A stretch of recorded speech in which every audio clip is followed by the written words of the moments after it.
بسم اللہ الرحمن الرحیم۔ السلام علیکم۔ آپ دیکھ رہے ہیں ڈی ڈی پی انالیٹیکا۔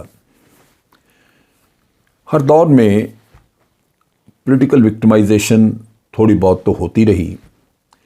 لیکن ہمارے ہاں ایک رواج ہے کہ جب بھی کسی سے حساب مانگا گیا تو بجائے اس کے کہ وہ حساب دے کے اپنے آپ کو کلیئر کرے، وہ شور مچا دیتا ہے کہ مجھے پولیٹیکلی وکٹمائز کیا جا رہا ہے، یہ میرے مخالفین ہیں جو کہ مجھے ٹارگٹ کر رہے ہیں۔ اور ہر کرپٹ آدمی نے اسی چیز کا آسرا لیا اور وہ اس سے اپنے آپ کو بچاتا رہا۔ جو پچھلے دور میں جو کچھ ہوا،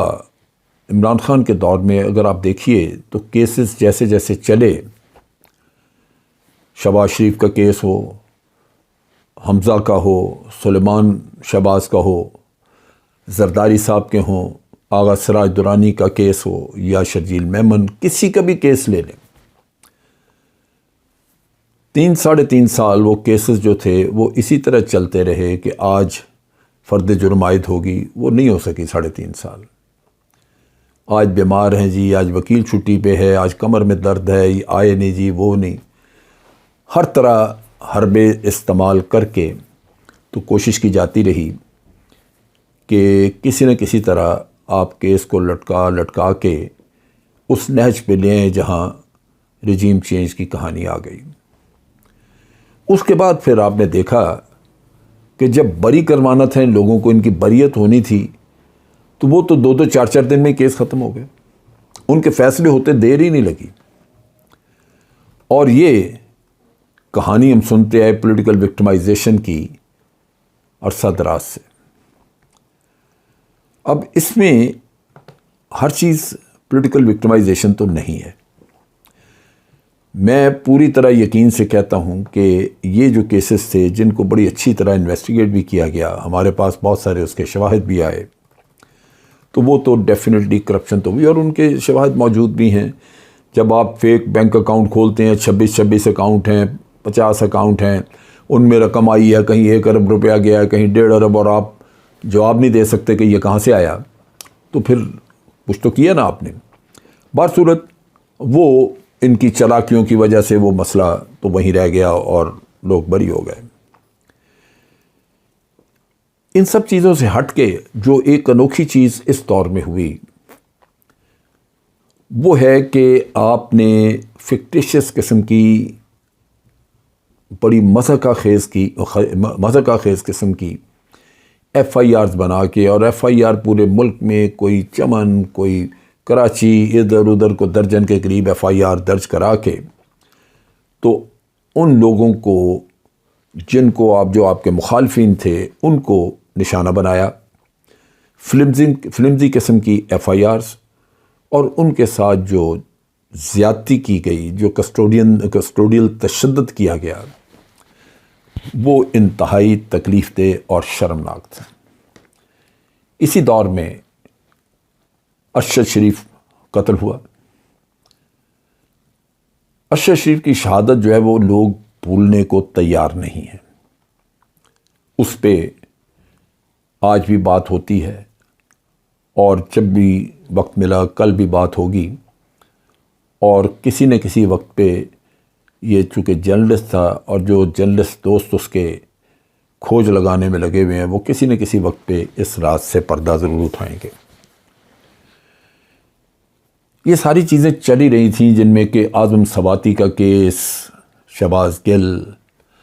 یہ وہ کیسز ہیں جنہوں نے ہمارا چہرہ مسخ کر کے رکھ دیا، پوری دنیا کے سامنے ہم شرمسار کہ ہم نے ان لوگوں کے ساتھ کیا کیا۔ جو کہانیاں وہ بتاتے ہیں وہ انتہائی تکلیف دہ اور شرمناک ہیں کہ ان کے ساتھ کس طرح کی زیادتیاں کی گئیں۔ اب اسی سے ابھی عام آدمی ریکور نہیں کر سکا تھا، ابھی وہ چیزیں ذہن میں چل رہی تھیں، کیونکہ بہت دیر نہیں ہوئی کہ فواد چودھری کا قصہ ہو گیا۔ فواد چودھری بنیادی طور پہ ایک خوش طبع اور بڑا برجستہ جواب دینے والا سیاستدان ہے۔ اس کی پہلی جو سیاست کی اس کا سفر اگر ہم پیچھے دیکھیں سیاست کا، تو بنیادی طور پہ وہ پارٹیاں بدلتا رہا، جنرل مشرف کے ساتھ کھڑا رہا اس کے دور میں، پھر پی ایم ایل کیو میں چلے گئے، پی ایم ایل کیو سے ہٹ کے تو پیپلز پارٹی میں بھی گئے، لیکن پھر جب وہ پی ٹی آئی میں آیا اور پی ٹی آئی کے ٹکٹ پہ اس نے الیکشن بھی جیتا، تو آپ نے دیکھا کہ وہ بڑے کڑے وقت میں، سخت وقت میں بھی عمران خان کے ساتھ کھڑا رہا۔ ایک پولیٹیکل فیملی، اس کا چچا ایک غالباً چودھری شہباز نام تھا ان کا، یا چودھری الطاف نام تھا، وہ گورنر رہ چکے ہیں پنجاب کے، پھر اس چودھری افتخار اس کے چچا تھے، وہ چیف جسٹس رہ چکے ہیں لاہور ہائی کورٹ کے، اور باقی بھی خاندان الیکشن وغیرہ لڑتے کرتے۔ یہ ایک سیاسی فیملی ہے، اور ہر سیاستدان کی طرح ان کی بھی کچھ امنگیں، کچھ خواہشیں ایسی ہیں کہ یہ اوپر آئیں، ترقی کریں، اور اس نے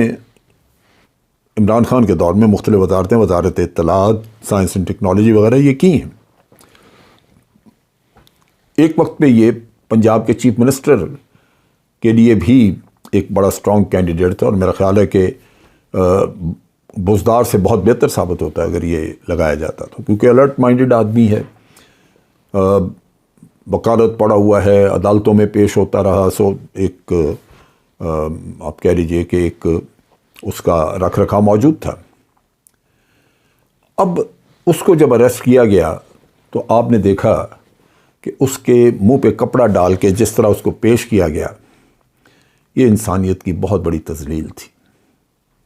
ڈوب مرنا چاہیے ان لوگوں کو جو یہ کام کرتے ہیں، کیونکہ ہر انسان جو ہے وہ اپنے طور پہ انسانیت کے ناطے ایک عزت رکھتا ہے، سوائے دہشت گردوں کے جنہوں نے کئی انسانوں کے، بے گناہ لوگوں کے خون اپنے ہاتھ پہ لیے ہوتے ہیں، ان کے علاوہ میرا نہیں خیال کہ کسی اور کو اس طرح کا ٹریٹمنٹ ملنا چاہیے، کسی اور کے ساتھ یہ رویہ ہونا چاہیے کہ آپ اس کے اولاد، بیوی، بچے وہ سب دیکھ رہے ہیں، اور آپ اس کو اس طرح ذلت آمیز طریقے سے ایک جگہ سے دوسری جگہ گھسیٹ کے لے کے جا رہے ہیں۔ مجھے عدالتوں پہ بھی بڑا رنج ہوا، دکھ ہوا جب آپ نے ایک دفعہ فواد چودھری کو جوڈیشل کسٹڈی میں بھیج دیا، تو پھر کیا افتاد آئی تھی کہ آپ نے پھر اس کا جسمانی ریمانڈ دیا۔ پہلے تو آپ نے ایک اخلاقی جرات دکھائی، اور جسمانی ریمانڈ 2 دن کا دینے کے بعد آپ نے ایکسٹینڈ نہیں کیا، لیکن پھر کوئی کوشچن نہیں آپ نے کیا کہ جن بنیادوں پہ پولیس آپ سے ریمانڈ مانگ رہی ہے وہ تو ساری بنیادیں بے بنیاد ہیں، ان میں تو کوئی جان ہی نہیں ہے، لیکن ریمانڈ دے دیا 2 دن کا۔ اس ریمانڈ کے مل جانے کے بعد اب ہر کوئی اس بات کا خدشہ ظاہر کر رہا ہے کہ فواد کے ساتھ تشدد کیا جائے گا۔ میں سمجھتا ہوں یہ بہت بڑا المیہ ہوگا۔ فواد ایک مختلف آدمی ہے، بہادر ہے، تشدد سہ جائے گا، لیکن وکیل بھی ہے، وہ بار کونسلوں کو ایکٹیویٹ بھی کر سکتا ہے، وہ باہر نکلے گا تو لازماً وہ یہ روداد پبلک میں لے کے آئے گا کہ اس کے ساتھ کیا ہوا، اور جب یہ چیزیں سامنے آئیں گی تو پھر لازماً عوام میں اس کا غم و غصہ بڑھے گا۔ حکومتوں کو، سیاستدانوں کو یہ سوچنا چاہیے کہ اس طرح کی حرکتیں کرنے سے آپ اپنا سیاسی ماحول خراب کر رہے ہیں۔ جو کوئی بھی کر رہا ہے یہ ملک کی بہتری کے لیے نہیں ہے، آپ ملک کو ایک ایسی نہج پہ لے کے جا رہے ہیں جہاں اگر یہ رسم چل نکلی تو پھر کوئی بھی محفوظ نہیں رہے گا، پھر اس کے نتائج ہر کسی کو بھگتنا ہوں گے، ہر کسی کو تذلیل اپنی کروانی پڑے گی اور اٹھنا پڑے گا پھر اس معاملے میں۔ سو اس لیے میں سمجھتا ہوں کہ ہماری سیاست میں ضرورت ہے ابھی متانت کی، اخلاقیات کی، اور اس کے ساتھ ساتھ ایمانداری کی۔ اگر کوئی یہ سمجھتا ہے کہ اس طرح کی کرتوتیں کرنے سے وہ الیکشن جیت سکتے ہیں یا ان کو عوام میں پذیرائی ہوگی تو وہ نہیں ہے۔ میرا تجربہ یہ کہتا ہے کہ ان چیزوں سے نفرتیں بڑی ہیں۔ باہر نکل کے فواد چودھری جب روداد بتائے گا تو اس کا خاندان نہیں، پوری پولیٹیکل پارٹی اور عوام، ان میں نفرت بڑھے گی اور تنقید کا سلسلہ شروع ہوگا۔ میں فواد چودھری کو اپنے طور پہ بہت کم جانتا ہوں، میری ان سے بہت زیادہ ملاقات نہیں ہے، تھوڑی بہت ہے۔ ایک مضبوط اعصاب کا آدمی ہے وہ، لیکن پھر بھی تشدد ایک ایسی چیز ہے جو انسان کو اندر سے مار دیتی ہے۔ تو میری گزارش تو سب سے یہی ہوگی کہ ہوش کے ناخن لیں، اس ملک کی سیاست اور ماحول کو اتنا خراب نہ کریں کہ ہم ایک دوسرے کا منہ دیکھنے کے بھی روادار نہ رہیں۔ اب تک کے لیے اتنا ہی۔ افواج پاکستان زندہ باد، پاکستان پائندہ باد۔